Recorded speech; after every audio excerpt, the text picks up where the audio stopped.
Osgi gorroto delituak dokumentalan gai nagusia gorroto delituak dira, obviamente. Eta, bueno, da errealitate bat, LGTBI fobien errealitatean inguruan hitz egiteu, lesbiana, gay, trans, bisexual, intersexualok, egunerokoan pairatzen ditugun indarkeria horiek azaleratu nahi izan ditugu dokumental honen bitartez.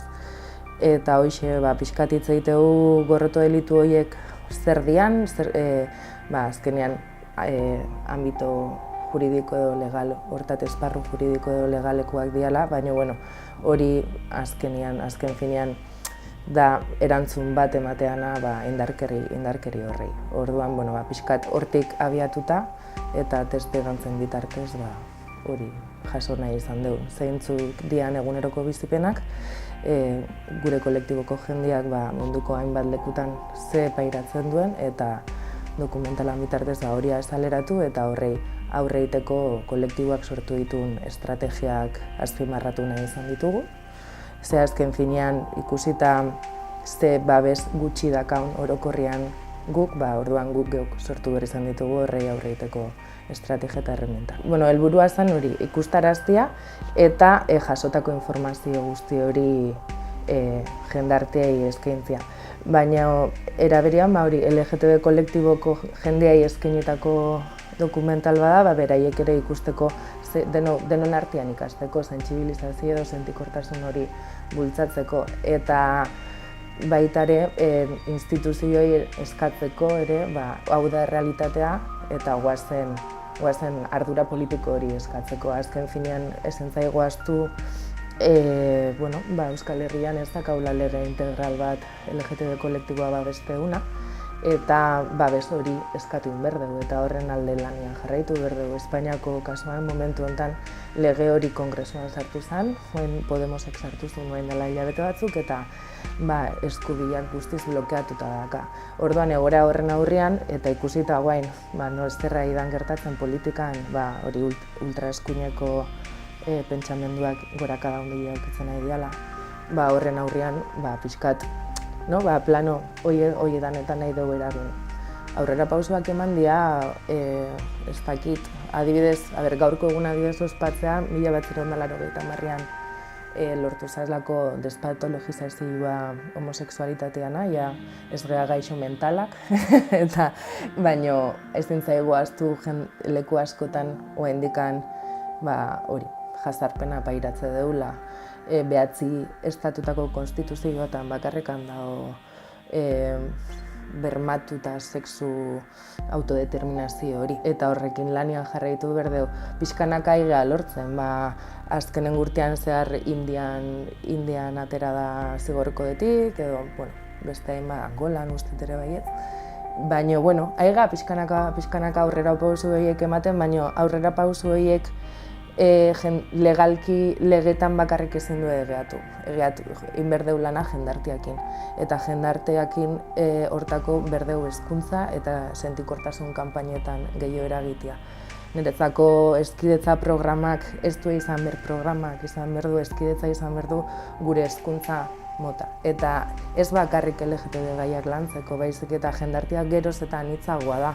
Eta izan inberdu eta hori oso polita da.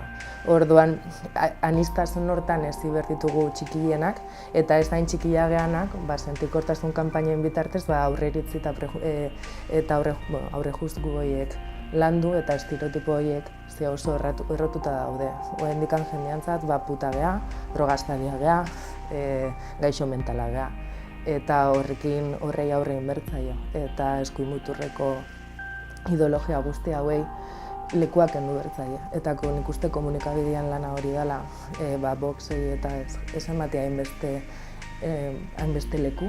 Eta beste, hau bezalako proiektuei edo beste hainbat gauzei tarteak iten jun pixkanaka eta horren alde.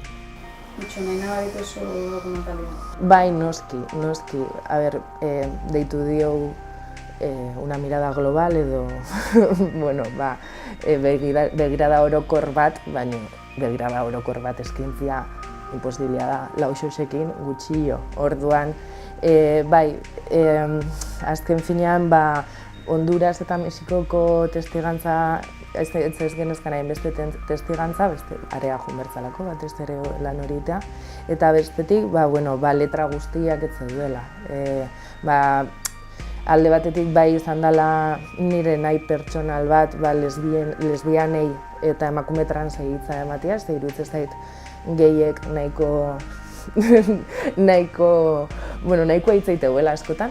Eta baino batez ere faltan bota izan deuna eta oso zaila dana eta da kolektiboko errealitateik inbizibilizatuena edo gutxien ikusten dana dela gizon transen errealitatea.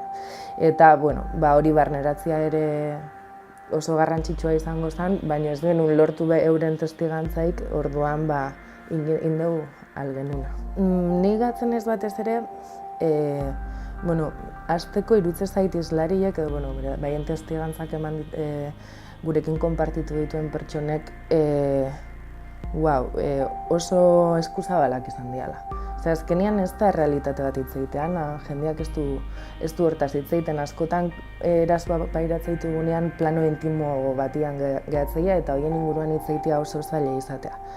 Eta alde batetik hori eskuzabaltasun horrekin eta beraiek azkenean horrekin lortu nahi duenakin, ezta? Eraldaketa sozial baten aldeko lanean aigea, orduan lan hori burutzeko baiek eman diguen material hori eta niretzako hori pertsonalki horrekin gehatzen naiz. Eta bestetik, iruditzen zait dokumentalan bitartez ere LGTB kolektiboan argazki hori atea ahal izan deula eta pixkat ematen dula hori bultzada hori pixkat danon artean elkartzeko eta helburu estrategiko batzuk sortzeko eta burruka hortan pixkat gehiago aliantza horiek indartzeko. Eta nik uste hori dela, nik lolitan hitzekin gehatzen ez, ezta? Askotan emate jo garrantzia gertatzen zaigun txar horrei, no? Azken finean eraso horiei eta bar, eta ez dugu hainbeste garrantzi ematen iteitugun lorpen txiki horiek. Eta lorpen horiek inditugu asko izan dira gaina, eta horiek ezakit, azebeak ez dut celebremos la vida, guazen hori ospatzea. Guazen ospatzea lortu deuna. Asko gehatzen zaigu, bidia luzea izangoa, baina guazen horrekin gehatzea. Eta ni horrekin gehatzen ez, fiskat alde positibo horrekin.